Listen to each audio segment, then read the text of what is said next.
Okay, so I'm going to go over the EHR a little bit here, and just my typical flow through the patients through a basic exam.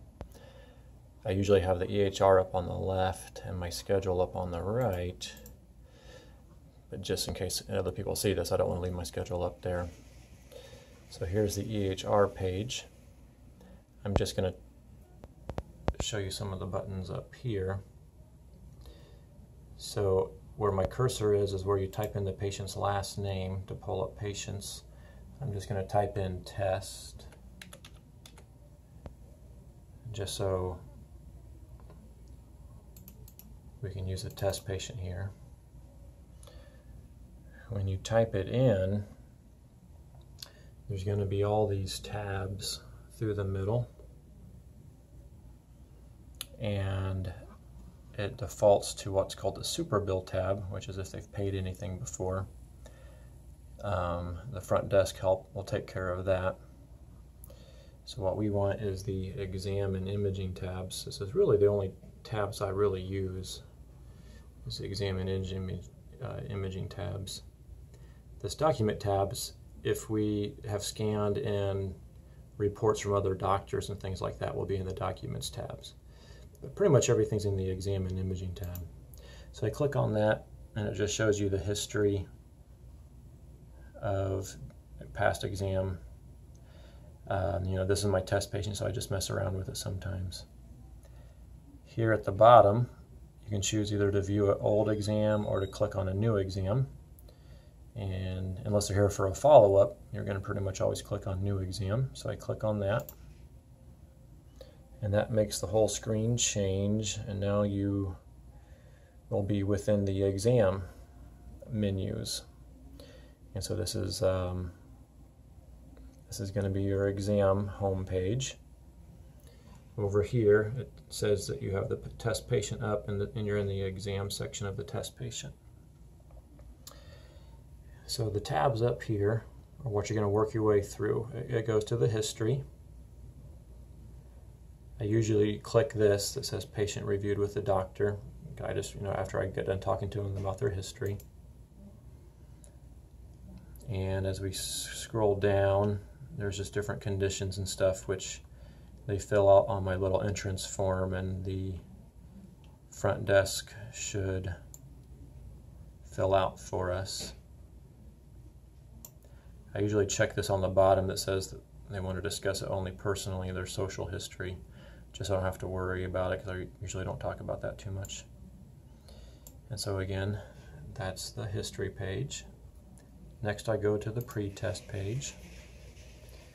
This is the entrance VAs, and you just record what they see, either without, with glasses, with contacts for distance, for near.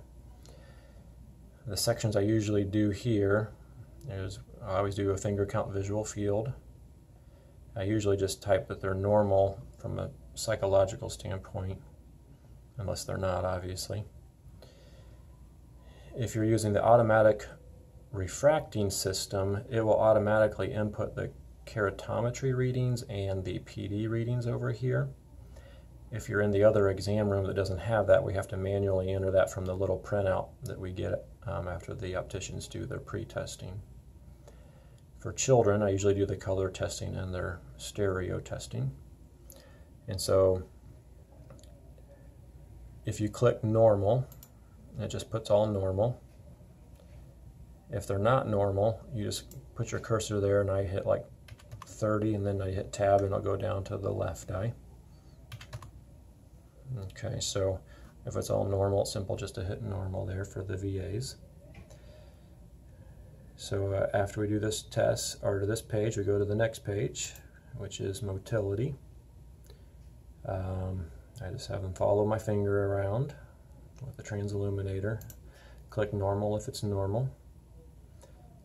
Cover test, if it's normal, you click here. If it's not normal, you have to click here. You can either type in a number or scroll down a number.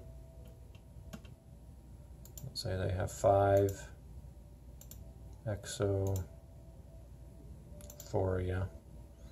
And you have to do that individually. If they're normal, again, you just click near normal, distant normal, and it just clicks normal. If you do accommodation and things like that, that's here. There's always a place at the bottom if you want to just type in notes about these tests on this page.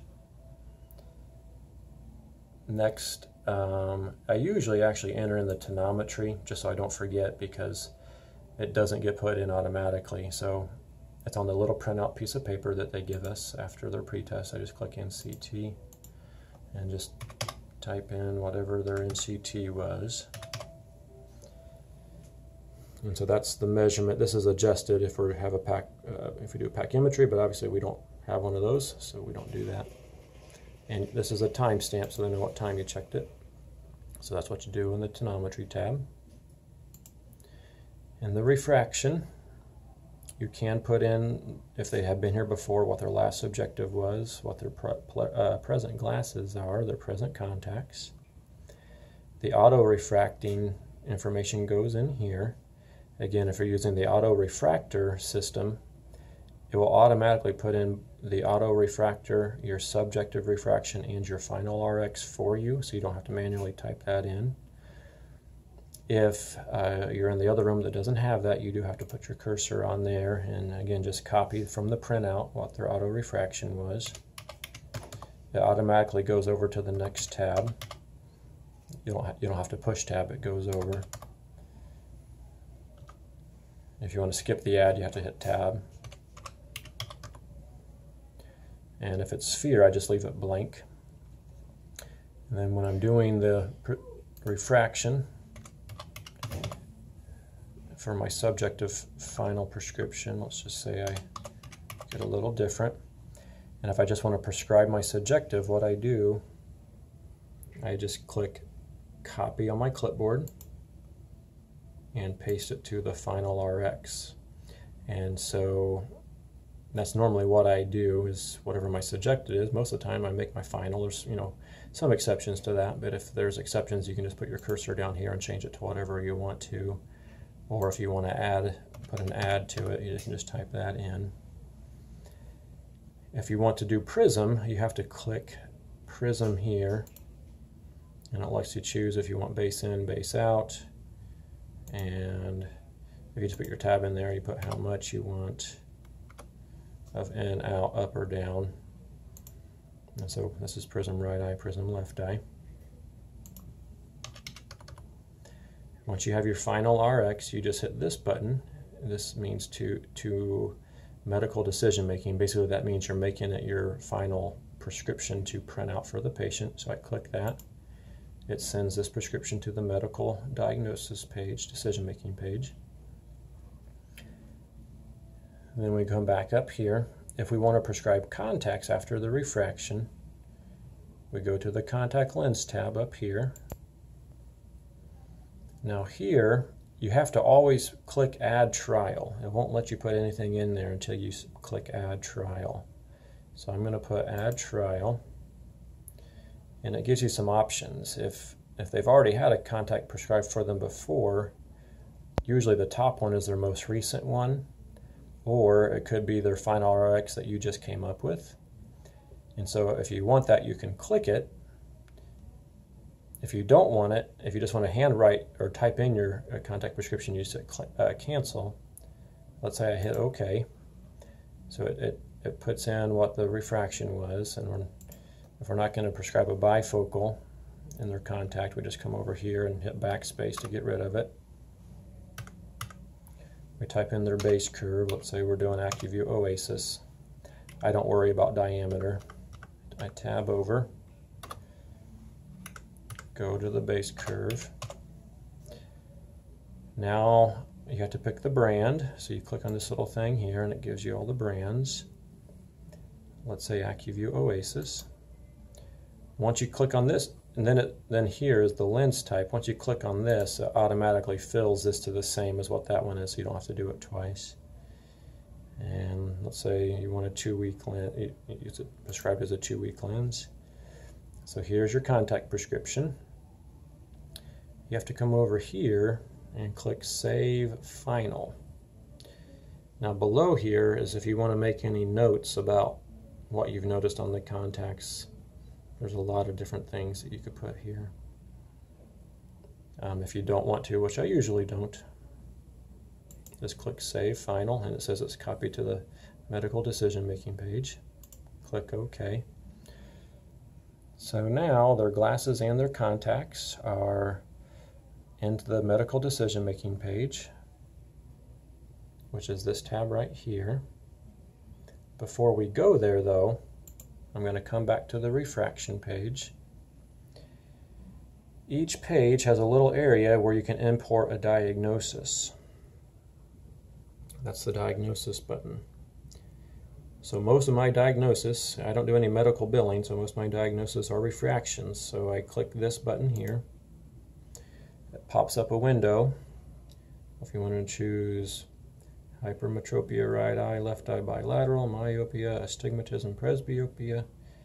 For kids that I prescribe a bifocal, I usually just put spasm of accommodation, amblyopia, strabismic amblyopia. If you want to go down more, you can just click this to go down more. There really isn't any more on this page. So we're just going to do, I'm going to double click it. That sends that diagnosis over here, and the presbyopic. So those are the two diagnoses, and I hit save and exit. So now those diagnoses will show up here, and it also will show up when they print out their receipt, since the receipt always has to have some kind of diagnosis. So now I'm going to go to the medical decision making tab. Here those diagnoses have popped up, and you have to always have a plan. And so I click on these little dot dot dot buttons. And if nothing's unusual, this first choice is just renew RX and annual eye exams recommended. Call immediately if any sudden changes. I just click that. It has a little check mark there, and I click close. I do the same thing for the other one. Hit close. And so now our diagnoses are taken care of. We have to come down here to say what procedures we are doing. So we click that, and all these procedures come up. This looks overwhelming, but there's not really very many that I use. Up here are the ones I normally use, either an intermediate, well, for a comprehensive I either use new patient here or existing patient here. If somebody's here for a red eye check is when I would use either the intermediate new or the intermediate existing. So those are the 4 basic codes that I use for the basic exam. Come down here, and if they have a contact fitting, I just always click this contact lens fit here. I just make it 3. I don't really know what the difference is for that. And again, I'm going to say that it was a comprehensive existing patient with a contact lens fit. So the screen's going to look like this. The only other code I usually use is if they have an optomap. I use this code up here, retinal photography, that one right there.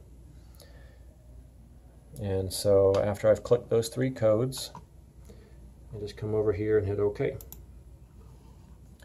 Now those codes will be on their receipt as well. So I'll have codes and diagnosis. And so again, this is all underneath the medical decision making tab. And there's a second line of tabs that come up once we're in this tab. So the first one is the codes and the diagnosis. Here's the refraction. I don't use the other tabs. I only use these 2 tabs here. The glasses tabs pops up. I go over here to say what I want to print out with it. Let's say I always click UV and anti-glare for everybody. They have a high prescription, we'll go high index. And let's say we recommend a progressive. Some other ones I use are possible transition, possible sunglasses. But this is pretty typical. Once you've checked those, all you do is check anywhere else and it goes away, and it will print that out on the prescription. So there's our glasses prescription. Let's go to our contact prescription. Here's what you inputted from the contact lens tab. We're going to come over here again and just say it's a 2-week replacement. And there's your And so now your prescriptions are done, your glasses and your contacts. Now we just have to click print. When you click print, this window pops up. If you want to print them all, you just click select all and print, and it will print them. If you're prescribing a medication, which I'll just show in a little bit, and if you want to be able to do generic, you'll have to click this button that says that they can have a product selection permitted. So that's another way of saying generic. So that's how you print the prescription. So now you're done with all the exam except for your slit lamp and your fundus exam. So we're going to go up to the tab that says slit lamp. Here's what the slit lamp page looks like. All these little boxes, let's say if they have pinguecula, you can just go up to 4 or back down.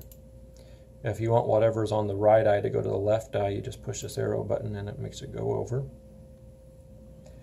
One thing that you have to do, so if you click normal, it clicks all the normal boxes, but you do have to manually put in the angles since there's not really a normal angle. So let's just say 3. And if the other one was a 3, I'll hit the arrow button and it'll go over to 3. Here is if they have any signs of cataracts. If they have already had cataract surgery, you can put in a PC-IOL here. And any of these places have a diagnosis tab. So let's say they do have cataracts. You can click that diagnosis and you say, okay, they have a cortical cataract on the right eye, left eye, both eyes. Subcapsular, right eye, left eye, both eyes. Nuclear, secondary, this is usually for a YAG here. And if they have if they do have a IOL, you always click this. It's just to make a note of it.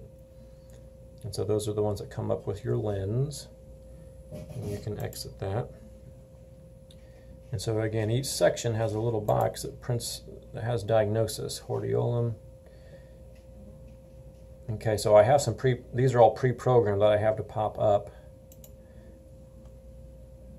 Let's see, cornea, what pops up here?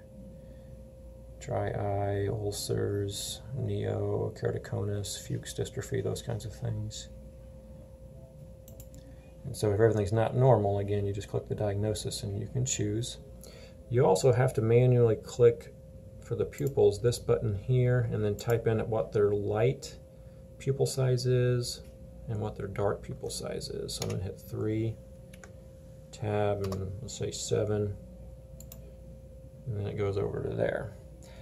If you want to type something in, there's this box here that just says slit lamp notes, so you can type anything in that you want. Just if you want to make a note of anything that you're seeing. There's a little place you can draw up here. Say you got a pinguecula here, things that you would feel like you need to draw. Then you go to fundus. Again, if everything's normal, you just click normal OU and it auto-fills. If somebody does have a macular or a foveal reflex, you do click this button and click it over to say that you saw a foveal light reflex in both eyes.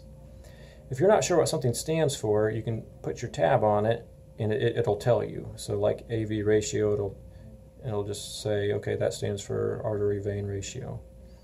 SV, PP, spontaneous venous pulsation presence. So